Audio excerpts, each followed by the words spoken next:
Жолық шелтерлерін сүклендіру һәм опрессовка үткәру вакыты билгеле булды. Сынаулар чорында Койнар судан бер юлы барлык йортларны түгел, ә чиратлап үзәчәкләр. Опрессовка яңа шәһәр өчен 12-сеннән алып 27 майга кадәр үткәрелә. Зәбистәсендә 12-сеннән 25 майга кадәр. Сидоровкадагы йортларда 12 һәм 13 майда һәм 26 майдан 8 июньгә кадәр Койнар су булмаячак.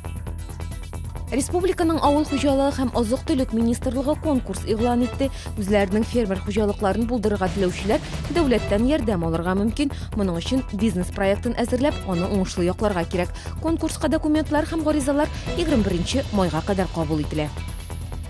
Шалы бала тудыру йортларында әлеге һөнәр ияләреннән башка күз алдына китереп булмый.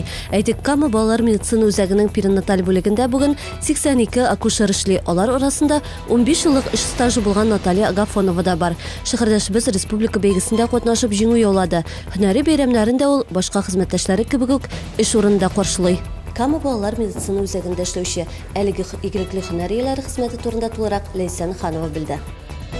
Ремжилстрой идарә компаниясе хезмәткәрләре ялган имзалар җыюда гаепләнә. Шул рәвешле алар 16-нчы комплекста яшәүчеләрдән акча җыеп, гомуми йорт чыгымнары бурычларын каплаган. Хәзер әлеге эш буенча прокурор тикшерүе бара.